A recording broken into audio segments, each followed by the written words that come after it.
मंच पर उपस्थित बहुजन समाज पार्टी के सभी सम्मानित नेतागण, श्री नकुल दुबे जी पूर्व कैबिनेट मंत्री, श्री अशोक गौतम जी मुख्य सेक्टर प्रभारी एवं पूर्व राज्य मंत्री मुख्य सेक्टर प्रभारी, श्री राजू गौतम जी मुख्य सेक्टर प्रभारी,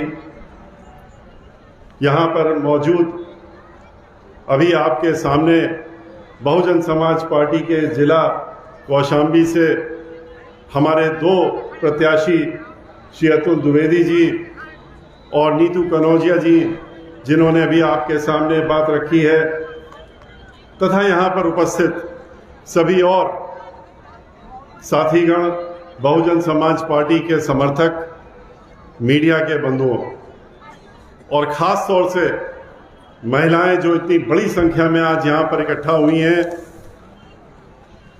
जो कि हमारे प्रदेश ही नहीं हमारे देश की आधी आबादी से ज़्यादा हैं।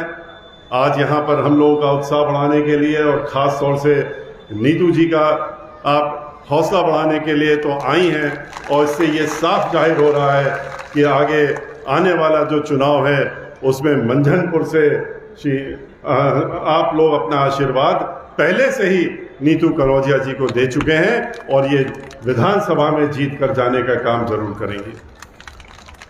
भाइयों, आज आपके सामने यहाँ पर हम कई बार पहले भी आए हैं और इस दंगल के मैदान में भी आए हैं, यहाँ पर भी हमारी बैठकें पहले हो चुकी हैं, लेकिन आज का जो दंगल है वो दंगल आपके लिए बहुत ही महत्वपूर्ण है।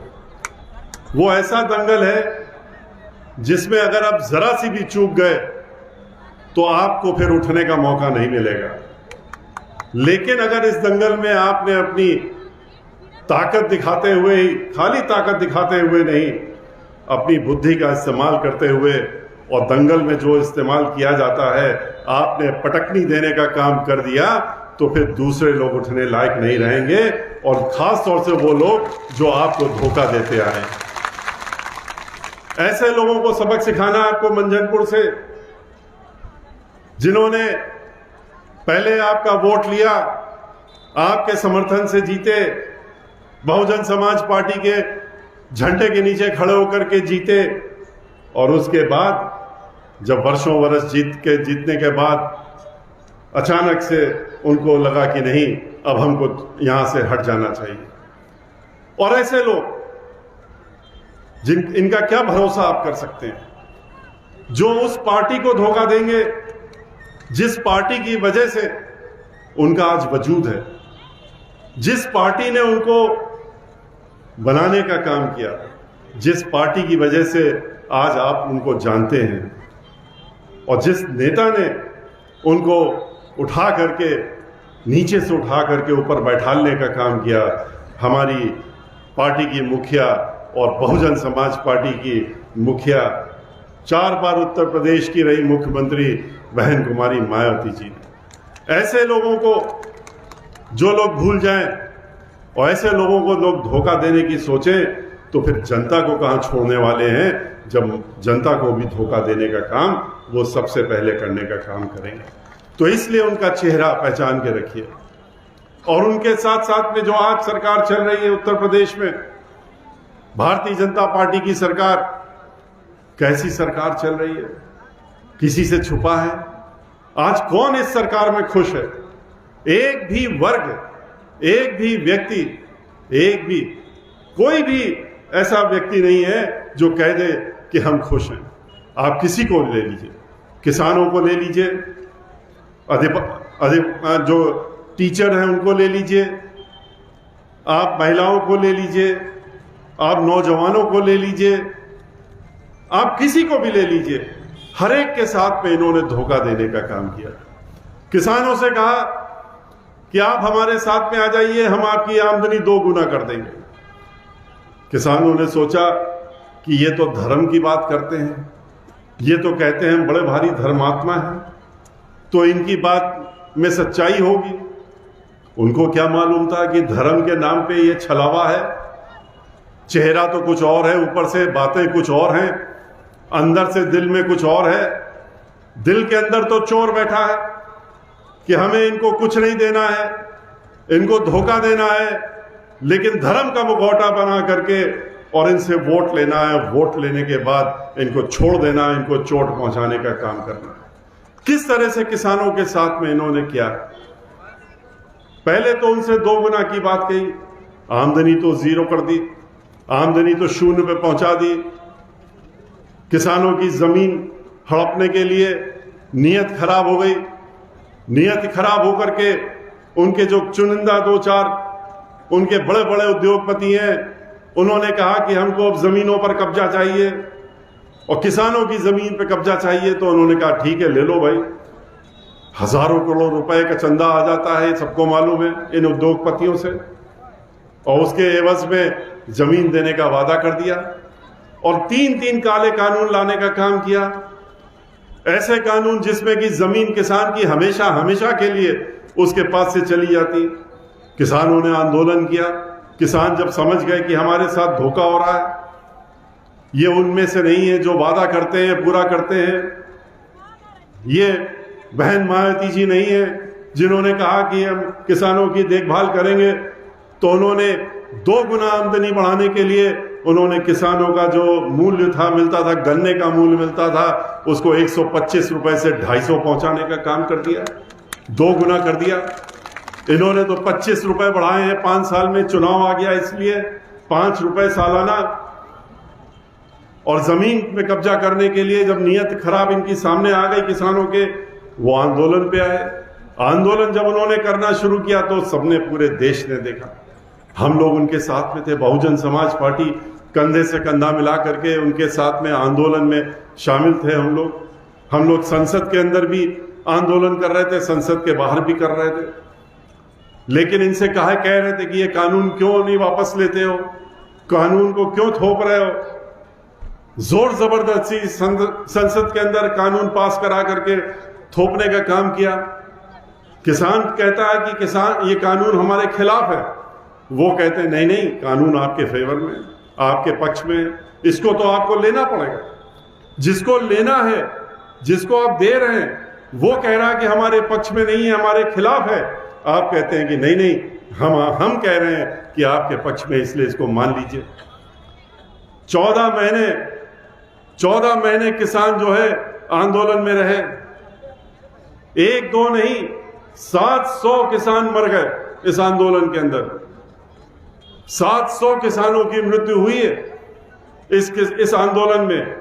और उसके बाद जब 700 किसानों की बलि चढ़ गई, जब इनको ये लगा कि अब तो हाथ से जा रहा सब कुछ, उत्तर प्रदेश में चुनाव हो रहा है, 5-5 जगह चुनाव होने आ रहे हैं 5 प्रदेशों में, और सुपड़ा साफ हो रहा है, घर में नहीं घुस पा रहे हैं। भारतीय जनता पार्टी के जो एमएलए हैं वो अपने घरों में नहीं जा रहे हैं, घरों में भी जाना होता तो पीछे के दरवाजे से जाते हैं। जब ऐसी स्थिति हो गई तो इनको लगा कि अब क्या करें, तो उन्होंने कहा चलो फिर से एक बार हम किसानों से कहते हैं कि हम ये कानून वापस ले रहे हैं। और कानून वापस लेते ही किस तरह के बयान आए, बयान ऐसे आए, कहा कि हम इस बात की माफी मांग रहे हैं कि किसान नासमझ है, किसान को कुछ समझ नहीं आता है, हम तो अच्छा कानून बना के लाए थे। और माफी इस बात की कि हम समझा नहीं पाए कि कितना अच्छा कानून है। ये किसान को मूर्ख समझते हैं, किसान को नासमझ समझते हैं, जैसे पूरे देश को समझ रहे हैं। ये भूल रहे हैं किसान वो है जिसका अन्न खा करके ये लोग जीवित हैं, जो अन्न देता है, अन्नदाता होता है, और वो दिन भर मेहनत करके खाली अनाज नहीं देता है। यही किसानों के लड़के और सुपुत्र लोग जो हैं वो आज बाहर बॉर्डर में अपने, इनके जो लोग हैं वही जाकर के वहां देश को भी बचाने का काम कर रहे हैं। ऐसे किसानों के लिए ये कहना कि आप तो नासमझ थे, इस बात का हमें अफसोस है और इसलिए हम माफी मांग रहे हैं। और कानून वापस लिया तुरंत। इनके राज्यपाल से लेकर के और नीचे तक लोगों का बयान आ गया कि ये कानून हमने वापस तो ले लिया है, पर ये कानून अच्छा है इसलिए इसको फिर से वापस लाएंगे, फिर से वापस लाएंगे। ये कानून खाली हटाया गया इसलिए क्योंकि चुनाव आ गया है। 700 लोगों की बलि दे दी आपने। हम लोगों ने कहा कि आपने, अगर ये हमारी नेता ने प्रेस कॉन्फ्रेंस करके कहा कि आपने 700 लोगों के बारे में तो एक जिक्र भी नहीं किया। इनका क्या होगा, इनके परिवारों का क्या, इनके लिए आपने कुछ दिया है? इनके जो औलादें जो आपने उनको, उनके माता पिता लोगों को आज जिनकी मृत्यु हो गई है, उनके बारे में कुछ सोचा आपने देने के लिए? नहीं, कोई जवाब नहीं है। हजारों की संख्या में मुकदमे दर्ज कर दिए गए आंदोलनकारियों के ऊपर, वो भी वापस नहीं लेना। जो मिनिमम सपोर्ट प्राइस है, न्यूनतम जो पैसा मिलना चाहिए, उसके लिए कानून नहीं बनाया। उसके लिए कानून नहीं बनाएंगे। जो काले कानून बनाए थे उसमें भी नहीं रखा था कि हम इतना न्यूनतम पैसा गारंटी करते हैं देंगे, क्योंकि जानते हैं कि वो पैसा तो हमें देना नहीं है। वो देने के लिए अगर हम कानून बना देंगे तब तो बाध्य हो जाएंगे, फिर हम धोखा नहीं दे सकते, फिर तो मजबूरी हो जाएगी। अदालतें हैं, जहां पर भी किसान जाएगा तो इतना पैसा तो देना ही पड़ेगा। लेकिन वो इसीलिए वो कानून बनाने के लिए आज भी तैयार नहीं है। तो ये ऐसी सरकार है जिसने लाठियां भी चलाई, ठंड के मौसम में बरसात का पानी भी फेंकने, बौछार फेंका उनके ऊपर, और उसके बाद उनकी 700 लोगों की बलि भी ले ली, लेकिन उसके बाद भी अभी पीछे हटने का काम नहीं कर रहे हैं। इसके साथ साथ में महिलाओं को धोखा दिया। महिलाओं से कहा कि आप आइए, हमारी सरकार आ रही है, हम तो महिलाओं को सुरक्षा देंगे, महिलाओं की सुरक्षा हमसे ज्यादा अच्छी क्या कौन देगा। और उन्होंने ये कह करके उनसे वोट ले लिया। क्या सुरक्षा दी महिलाओं को? आप लोगों को तो मालूम है, आप लोग भी अखबार देखते हैं, टेलीविजन देखते हैं, जो इनकी खुद की क्राइम ब्यूरो की रिपोर्ट है, नेशनल क्राइम ब्यूरो की रिपोर्ट, इनकी खुद की अपनी रिपोर्ट है, उसके तहत में आज उत्तर प्रदेश में हर 2 घंटे में एक महिला के साथ बलात्कार और दुराचार हो रहा है। ऐसी सुरक्षा इन्होंने देने का काम किया। इस तरीके से सुरक्षा देने की बात कही है। बहन मायावती जी की याद करिए, इनकी सरकार तो याद दिलाती है समाजवादी पार्टी की सरकार का जो आलम था, जहां घर से कोई निकल नहीं सकता था, जब तक फिरौती न दे तो घर में नहीं सुरक्षित रहता था। गुंडा, बदमाश, जो और रेप, ये सारी चीजें जो समाजवादी पार्टी की सरकार में होती थी, वो इस भारतीय जनता पार्टी की सरकार में भी देखने को मिल रही है। फिरौती से लेके, डकैती से लेके हर चीज हो रही है। और ये सरकार कहती है कि हम तो बहुत अच्छी सरकार दे रहे हैं। महिलाओं के साथ धोखा देने का तो काम किया ही समाजवादी पार्टी के साथ। समाजवादी पार्टी की बात दूसरी, उनके तो मुखिया, जो पहले मुखिया थे, मुख्यमंत्री भी रहे, उन्होंने तो ऐलान कर दिया था, मंच से ऐलान किया था।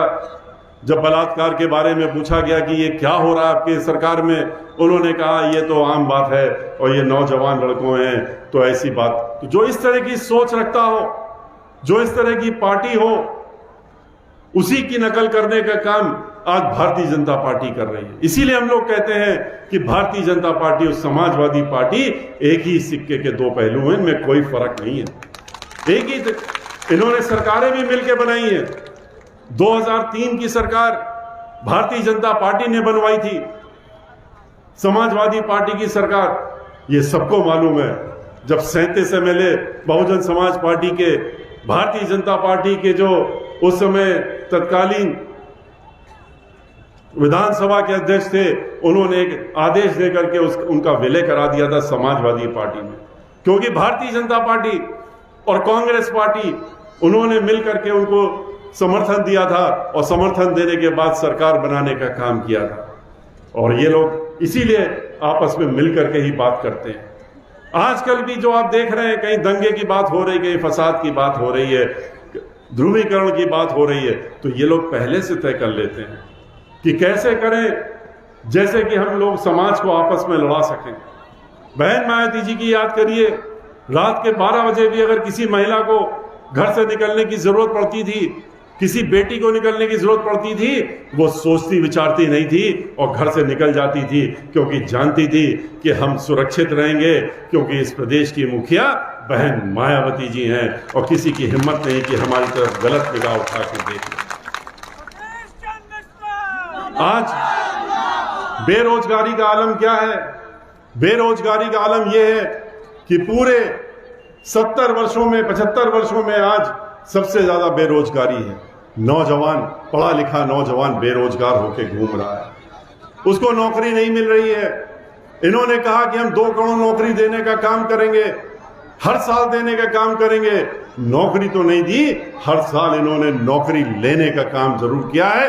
2 करोड़ लोगों की नौकरी लेने का काम किया। जहां जहां भी नौकरी हो सकती थी, जितने भी सरकारी और गैर सरकारी जहां जहां भी नौकरी मिल सकती थी, इन्होंने उन सब जगह उनको बेचने का काम कर दिया।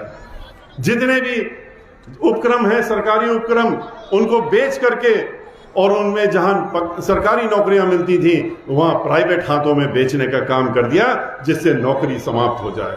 और जब नौकरी समाप्त हो जाती है तो रिजर्वेशन तो अपने आप ही खत्म हो जाता है। जब नौकरी ही नहीं होगी तो रिजर्वेशन कहां से होगा?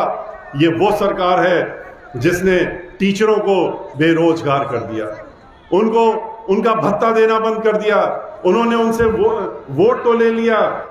जो भी वित्त विहीन विद्यालय थे उनसे वोट लिया इन्होंने, उनके टीचरों से वोट लिया, उनको वादा किया और फिर उनको धोखा दे करके 1 नया पैसा भी देने की जगह लाठी डंडों से उनका स्वागत लखनऊ में करने का काम किया। ये वो सरकार है जो कि कहती कुछ है, धर्म के नाम पे कहती है कि हम तो अयोध्या में राम मंदिर बना रहे हैं। हमने तो अयोध्या से कार्यक्रम शुरू किया था, अयोध्या गए थे, वहां पर राम मंदिर तो छोड़िए, वहां 2 साल हो गए माननीय सर्वोच्च न्यायालय के निर्णय के बाद वहां नींव खोदना भी शुरू नहीं किया था, क्योंकि वो तो वोट के लिए राजनीति करते हैं। धर्म की भी, धर्म के नाम पे धर्म का बात नहीं करते। अगर धर्म की बात करते तो अधर्म के काम नहीं करते। जिस तरीके से आज दलित समाज के लोग आपके पड़ोस में ही किस तरीके से आज इन्होंने प्रतापगढ़ हो, चाहे इलाहाबाद हो और चाहे कहीं पर भी आप पूरे प्रदेश में देख लीजिए, जिस तरह से हाथरस में शुरू किया इन्होंने दलित की बेटी के साथ में, और जिस तरह से रात के 3 बजे फिर उसको जलाने का काम किया, तो पूरे प्रदेश में चाहे दलित समाज के लोग हों, इसी प्रकार से ये ब्राह्मण समाज और अल्पसंख्यक समाज के ऊपर भी कर रहे हैं। आज न ब्राह्मण समाज सुरक्षित है, न दलित समाज सुरक्षित है, न अल्पसंख्यक समाज सुरक्षित है, और न पिछड़ा वर्ग के जो हमारे गरीब लोग हैं वो सुरक्षित हैं। इन सब के ऊपर उत्तर प्रदेश की सरकार में जो मुखिया लोग बैठे हुए हैं वो उनके ऊपर हमलावर हैं। 500 से ज्यादा ब्राह्मण समाज के लोगों की हत्या हो गई, 100 से ज्यादा एनकाउंटर आपने कर दिए, और बाकी बुलडोजर चलाने का काम करते हैं। अभी 4 लोगों को की हत्या हो गई दलित समाज के। क्या बुलडोजर चलाया इन्होंने? क्या कहीं पर जहां पर दलित समाज के ऊपर अत्याचार होता है बुलडोजर चलाने का काम करते हैं? नहीं, बल्कि 2-3 दिन के बाद इन्हीं के पुलिस वाले जाकर के उन्हीं के समाज के लोगों के ऊपर मुकदमा दर्ज करने का काम करते हैं। और इस सब चीजों का हिसाब हम लोग रख रहे हैं, एक चीज का हिसाब हम लोग रख रहे हैं। 3 महीने की सरकार बची है इनकी खाली, अगले महीने चुनाव की घोषणा हो जाएगी। 3 महीने के बाद बहन मायावती जी जब सरकार में आएंगी तो एक चीजों का हिसाब इनको देना पड़ेगा और उसका हिसाब लिया जाएगा। ये जो अधिकारी, पुलिस के अधिकारी, बड़े बड़े अधिकारियों को इन्होंने आजकल एक मुखौटा गुंडों का पहना दिया है इन्होंने, और उनसे भी गुंडागर्दी करा रहे हैं। उनको भी संभलना पड़ेगा, उनको भी समझना पड़ेगा कि अब ये 5 साल की सरकार भारतीय जनता पार्टी की नहीं है, ये 3 महीने की सरकार बची है। और उनको भी जो अत्याचार वो कर रहे हैं लोगों के ऊपर, वो उनको बंद करना पड़ेगा। जिस तरीके से लखनऊ में उन्होंने एक व्यापारी, एक जो नौकरी पेशा आदमी था, उसको रोक करके गोली मार दी ब्राह्मण समाज के। जिस तरह से महोबा में उन्होंने एक ब्राह्मण समाज के व्यापारी को, एक आईपीएस अधिकारी फिरौती लेने का काम करते रहे, जब फिरौती नहीं दी तो उसको उसकी गाड़ी में ही गोली मार करके हत्या कर दी। किस तरीके से गोरखपुर में एक व्यापारी गुप्ता समाज के व्यक्ति के साथ में उनके होटल में घुस करके पुलिस वालों ने उसको मारने का काम किया। और ये